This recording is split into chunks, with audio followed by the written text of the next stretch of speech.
നമ്മളിപ്പോൾ അവസാന ഘട്ട മരുന്നൊരുക്കൽ സ്റ്റേജിലാണ്. നമ്മുടെ glutathione vitamin C skin brightening ഓയിലിൻ്റെ ഇതിനകത്ത് വെള്ളച്ചന്ദനം, ദേവതാരം, അതേപോലെ നാഗപ്പൂ, അങ്ങനെ ഒരുപാട് ചേരുവകൾ ചേർത്തിട്ടാണ് നമ്മൾ ഈ ഒരു സ്കിൻ ബ്രൈറ്റനിങ് ഓയിൽ ഉണ്ടാക്കുന്നത്. സാധാരണ എല്ലാ സ്കിൻ ബ്രൈറ്റനിങ് ഓയിലും ഓറഞ്ച്, ക്യാരറ്റ്, ബീറ്റ്റൂട്ട് കഴിഞ്ഞു. പക്ഷെ നമ്മുടേത് അങ്ങനെയല്ല. കുഞ്ഞുങ്ങൾക്കും വലിയവർക്കും വേണ്ടിയിട്ട് ഒരുപാട് ചേരുവകൾ നാളികേരപ്പാലും ബദാം പാലിലുമാണ് ഈ ഓയിൽ. നാളത്തെ ഗ്ലൂട്ടോതയോൺ ഓയിലിന് വേണ്ടി മാത്രം എടുത്തിരിക്കുന്ന ബദാമാണിത്. നമ്മളൊരു 5 കിലോയിലേറെ ബദാം ഈ പ്രാവശ്യം എടുത്തിട്ടുണ്ട്. കാരണം കുറച്ച് ക്വാണ്ടിറ്റി കൂടുതൽ ഈ പ്രാവശ്യം നമ്മൾ ചെയ്യാൻ ഉദ്ദേശിച്ചിട്ടുണ്ട്. കുഞ്ഞു കുട്ടികൾ മുതൽ ഏത് പ്രായക്കാർക്കും ഈ ഒരു ഓയിൽ സ്കിൻ ബ്രൈറ്റനിങ് എന്ന് പറയുമ്പോൾ ചൂസ് ചെയ്യാവുന്നതാണ്. അഷ്ടാംഗ ഹെർബൽസിൻ്റെ സ്കിൻ ബ്രൈറ്റനിങ് ഓയിലായിട്ടുള്ള glutathione vitamin C skin brightening oil തയ്യാറാക്കുന്നതിൻ്റെ തലേ ദിവസമാണ് മരുന്നൊരുക്കൽ എന്നൊരു ചടങ്ങായിട്ട് നമ്മൾ ചെയ്യുന്നത്. അത് ഓയിൽ ഉണ്ടാക്കാൻ ആവശ്യമായ എല്ലാ മരുന്നുകളും അതിൻ്റെ പാകത്തിന് പൊടിമരുന്നുകൾ പൊടിയായിട്ടും അല്ലാതെ അരച്ചെടുക്കാനുള്ളത് അതിനായിട്ടുള്ളതും കഷായം ഉണ്ടാക്കാനുള്ളത് അതിനായിട്ടുള്ളതും എല്ലാം ഒരുക്കി വെക്കുന്ന ഒരു രീതിയാണ് മരുന്നൊരുക്കൽ എന്ന് പറയുന്നത്. നമുക്കിപ്പോൾ ഓയിൽ ഉണ്ടാക്കാനായിട്ട് ആവശ്യമുള്ള എല്ലാ ഐറ്റംസും കുതിർത്തി വെക്കാനുള്ളത് കുതിർത്തിയൊക്കെ നമ്മൾ വെച്ചിട്ടുണ്ട്. കുറച്ച് മാത്രമാണ് നമ്മൾ വീഡിയോയിൽ കാണിക്കുന്നത്. കുറച്ച് മരുന്നുകൾ നമ്മൾ ഒഴിവാക്കിയിട്ടുണ്ട്. അത് അഷ്ടാംഗ ഹെർബൽസിൻ്റെ മാത്രം സീക്രട്ട് ഇൻഗ്രീഡിയൻസ് ആയതുകൊണ്ടാണ് അത് മാറ്റി നിർത്തിയേക്കുന്നത്. അപ്പോൾ ഇത് നമ്മൾ പ്രത്യേകം കഷായം ചെയ്യാനുള്ള മരുന്നുകളാണ്. ഇതിനകത്ത് രാമച്ചം, ഇരട്ടിമധുരം, നാഗപ്പൂവ്, അതേപോലെ കോലരക്ക്, തവിട്ട് വേമ്പാട, അങ്ങനത്തെ കുറച്ച് ഇൻഗ്രീഡിയൻസ് നമ്മൾ 1-2 തവണ കഴുകിയതിന് ശേഷം അരിക്കാട് വെള്ളത്തിൽ കുതിർത്തി വയ്ക്കുന്ന രീതിയാണ് നിങ്ങൾ കാണുന്നത്. നമ്മൾ എത്രയും വിശ്വാസമുള്ള കടയിൽ നിന്ന് എടുത്താൽ പോലും നമ്മൾ കൊണ്ടുവന്നതിന് ശേഷം ഒരു 5-10 മിനിറ്റ് എല്ലാത്തിലും കല്ലും പൊടിയൊക്കെ മാറ്റിയതിന് ശേഷം കുറച്ച് നേരം നമ്മൾ വെയിൽ കൊള്ളിച്ചെടുക്കണം. കാരണം ഇതൊക്കെ കുറേ നാളായിട്ട് കെട്ടിപ്പൊതിഞ്ഞൊക്കെ വെക്കണതാണ്. അപ്പം അതിനകത്ത് എന്തെങ്കിലുമൊക്കെ പൂപ്പലൊക്കെ ഉണ്ടാവാം. അതേപോലെ തന്നെ പ്രാണികളൊക്കെ ഉള്ളത് പോവാൻ വേണ്ടിയിട്ടാണ്. പിന്നെ നമ്മൾ ഇതിനകത്ത് ക്യാരറ്റും ബീറ്റ്റൂട്ടും ഫസ്റ്റ് ക്വാളിറ്റി തന്നെ ചതവൊന്നുമില്ലാത്ത നോക്കിയെടുക്കണം. ഇതെല്ലാം എടുത്തതിന് ശേഷം പിറ്റേ ദിവസം ആകുമ്പോൾ നമ്മൾ ഇതെല്ലാം നന്നായിട്ട് അരച്ച് പിഴിഞ്ഞ് അരിക്കാടി വെള്ളത്തിൽ തന്നെ നമ്മളിത് കഷായമാക്കി മാറ്റിയിട്ടുണ്ട്. കഷായം നമ്മൾ നന്നായിട്ട് വേവിച്ച് കുറുക്കിയെടുക്കണം. ആ കഷായത്തിലാണ് നമ്മൾ തേങ്ങാപ്പാലും അതേപോലെ ബദാം പാലും കുങ്കുമപ്പൂവും ഒക്കെ ചേർത്തിട്ടുള്ള പാലുകൾ ഒഴിച്ച് എണ്ണ തയ്യാറാക്കാൻ പോകുന്നത്. അപ്പം ഇതേപോലെ നന്നായിട്ട് കുറേ നേരം നമ്മൾ വെള്ളം പറ്റിച്ച് കുറുക്കിയെടുക്കണം. കഷായം നന്നായിട്ട് കുറുകി വരുമ്പോൾ മാത്രമാണ് നമ്മൾ ഈ പാലുകളുടെ മിക്സിനകത്തോട്ട് ചേർത്ത് കൊടുക്കുക. കാരണം ഇല്ലെങ്കിൽ അത് വറ്റണതിന് മുമ്പ് ചേർത്ത് കൊടുത്താൽ പിന്നെയും കുറേ നേരം നമുക്കിത് വറ്റി വരാൻ ടൈം എടുക്കും.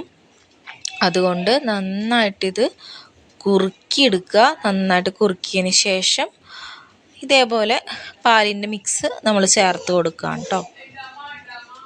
ഇതിപ്പോൾ തേങ്ങാപ്പാലും ബദാം പാലും ആണ് ഇതിനകത്ത് ചേർത്ത് കൊടുക്കുന്നത്. കുറച്ച് മാത്രമേ നമ്മൾ എടുത്തതിൻ്റെ ക്വാണ്ടിറ്റിയുടെ 1/4 ഭാഗം മാത്രമാണ് വീഡിയോയിൽ കാണിച്ചിട്ടുള്ളത്. ഇതൊക്കെ ഒഴിച്ച് ഒരു 2-3 മണിക്കൂർ കഴിയുമ്പോഴേക്കും ഇതേ പരുവത്തിൽ നമുക്ക് ഓയിൽ കിട്ടും. കുറച്ചും കൂടി നല്ലൊരു റെഡിഷ് ഓറഞ്ച് കളറാണ് നമുക്ക് ഓയിൽ കിട്ടുക. ഇത് അധികം പരുവമായിട്ടില്ല, എണ്ണ തെളിഞ്ഞ് വന്ന് തുടങ്ങിയിട്ടുള്ളൂ. നമ്മുടെ ഉരുക്ക് വെളിച്ചെണ്ണയൊക്കെ ഉണ്ടാക്കി നോക്കിയവർക്ക് അറിയാൻ പറ്റും. ഇങ്ങനെ കൊറ്റനടിയിലായിട്ടും എണ്ണ തെളിഞ്ഞും വരും. ഇതും സെയിം മെത്തേഡിൽ തന്നെയാണ് നമ്മൾ എടുത്തേക്കുന്നത്. എണ്ണ പാകമായതിന് ശേഷം നമ്മുടെ എണ്ണ ഇപ്പോൾ പാകമായിട്ടുണ്ട്.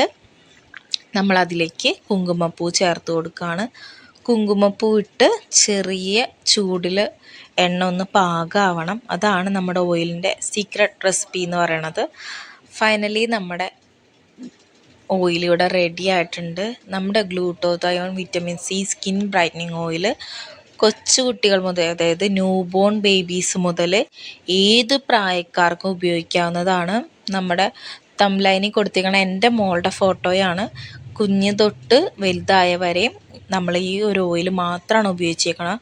ഭയങ്കര ഷെയ്ഡ് കറുത്തായിരുന്നു കുഞ്ഞിരുന്നിരുന്നത്. ഇപ്പം നന്നായിട്ട് സ്കിൻ ബ്രൈറ്റ് ആവാൻ കാരണം ഈ ഒരു ഒറ്റ ഓയിൽ മാത്രമാണ്. നമ്മുടെ ഓയിൽ ആവശ്യമുള്ളവർ ഞാൻ താഴെ ഓയിലിൻ്റെ ഒപ്പം വാട്സപ്പ് നമ്പർ കൊടുത്തിട്ടുണ്ട്. ആവശ്യമുള്ളവർ ആ വാട്സപ്പ് നമ്പറിൽ കോൺടാക്റ്റ് ചെയ്യാവുന്നതാണ്. നമ്മൾ ഓയിൽ കുങ്കുമപ്പൂവിൽ സോക്ക് ചെയ്ത് വെക്കണതിനൊപ്പം തന്നെ നമ്മൾ ഓയിൽ ബോട്ടിലാക്കുമ്പോഴും കുങ്കുമപ്പൂ തന്നെ ഓയിൽ സോക്ക് ചെയ്ത് വെച്ചിട്ടാണ് നിങ്ങളുടെ ഓരോരുത്തരുടെ കയ്യിലോട്ട് ഇത് എത്തിക്കുന്നത്. ഓയിൽ വീട്ടിലുണ്ടാക്കി നോക്കണം എന്ന് ആഗ്രഹമുള്ളവർക്ക് ഈ വീഡിയോയിൽ പറഞ്ഞതുപോലെ നിങ്ങൾക്ക് വീട്ടിൽ ഓയിൽ ഉണ്ടാക്കി നോക്കാം.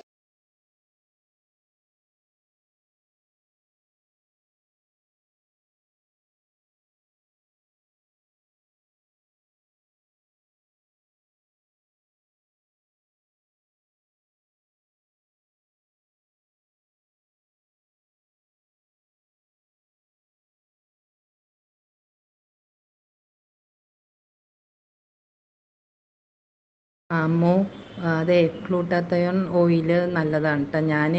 എനിക്ക് തിരക്കായ കാരണം ഞാനത് ഉപയോഗിച്ചിട്ടുണ്ടായിരുന്നില്ല കണ്ടിന്യൂസ് ആയിട്ട്. ഇപ്പോഴാണ് ഒരു 2 ആഴ്ചയായിട്ടാണ് ഞാൻ കണ്ടിന്യൂസ് ആയിട്ടത് യൂസ് ചെയ്യാൻ തുടങ്ങിയത്. അത് ഇപ്പം എൻ്റെ ഒരു കറുത്ത പാടും മുഖത്തുണ്ടായിരുന്നു, അതൊക്കെ മാറിയിട്ടുണ്ട്. അപ്പോൾ അമ്മ പറഞ്ഞല്ല, ഫീഡ്ബാക്ക് പറയണമെന്ന് പറഞ്ഞല്ല. കണ്ടിന്യൂസ് ആയിട്ട് ഉപയോഗിച്ചാലേ അതിൻ്റെ ഇത് ഇത് നമുക്ക് റിസൾട്ട് പറയാൻ പറ്റുള്ളൂ. ഇപ്പം 2 ആഴ്ച ഞാൻ ഉപയോഗിച്ച് കണ്ടിന്യൂസ് ആയിട്ട് ഇപ്പോൾ ഉപയോഗിക്കുന്നുണ്ട്. അപ്പം അത് ഏറ്റവും നല്ല പ്രോഡക്റ്റാണ് കേട്ടോ. Okay, thank you.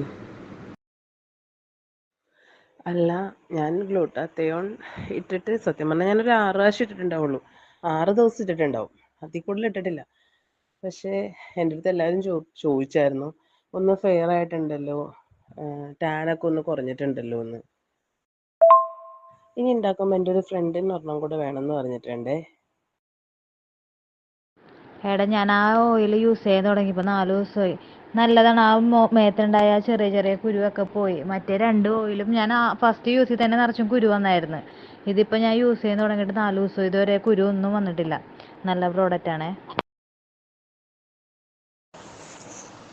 എടാ, അല്ല, ഞാൻ ആ ഗ്ലൂട്ടോത്തിൻ ബ്രൈറ്റ്നിങ് ഓയിലില്ലേ, അത് യൂസ് ചെയ്തിട്ട് നല്ല മാറ്റമുണ്ട് കേട്ടോ ഫേസിനൊക്കെ. ഹസ്ബൻഡും പറഞ്ഞ് ഫേസ് നല്ല ബ്രൈറ്റ്നെസ് ആയിട്ടുണ്ട്. മോനും പറഞ്ഞു കഴിഞ്ഞ ദിവസം, നമ്മുടെ മുഖത്ത് നല്ല തെളിച്ചമുണ്ടല്ലോ, നല്ല സാറ്റിസ്ഫൈഡ് ആണ്. എടാ, നിൻ്റെ ഓയിൽ എന്തായാലും സൂപ്പറാട്ടോ, പറയാണ്ടിരിക്കാൻ വയ്യ. കാരണം എന്താണെന്ന് വെച്ചാൽ ഞാൻ വാവയ്ക്ക് 5 ദിവസം തൊട്ട്, വാവ ജനിച്ച 5 ദിവസം തൊട്ട് തേക്കണതാണ്. എന്തായാലും സൂപ്പർ. ഇപ്പോൾ ഒരു ബോട്ടിൽ തീരാറായി, ഇതേ അടുത്ത ബോട്ടിൽ. എനിക്കറിയാവുന്നവരോടെല്ലാം ഞാൻ പറയും, കുഞ്ഞുങ്ങൾക്ക് തേക്കാൻ എന്തായാലും ബെസ്റ്റാട്ടോ. എന്തായാലും പറയാതിരിക്കാൻ വയ്യ. നീ നല്ല ഉയരങ്ങളിലെത്തട്ടെ കേട്ടോ. എല്ലാം സൂപ്പർ. ഇനി വഴിയെ ബാക്കിയുള്ള പ്രൊഡക്ട്സും കൂടെയൊക്കെ മേടിച്ച് യൂസ് ചെയ്യാം. അല്ല, ഗ്ലൂട്ടോത്തൈൻ ഓയിൽ ഒന്നും പറയാനില്ല കേട്ടാ, സൂപ്പറാണ്. കാരണം ഞാൻ ഉപയോഗിച്ചിട്ട് ഒരാഴ്ച ആയിട്ടുള്ളൂ. ഒരാഴ്ചയായപ്പോൾ തന്നെ എൻ്റെ ഇത്തിരി ഡ്രൈ സ്കിന്നാണ്, പക്ഷേ നല്ല ഗ്ലൈസിങ്, നല്ല എണ്ണമയം. എല്ലാവരും പറഞ്ഞു പെട്ടെന്ന് ഗ്ലൈസ് ആയല്ലാന്ന് ഫേസ്. അത്രയ്ക്ക് സൂപ്പറാണ്, ഒന്നും പറയാനില്ല.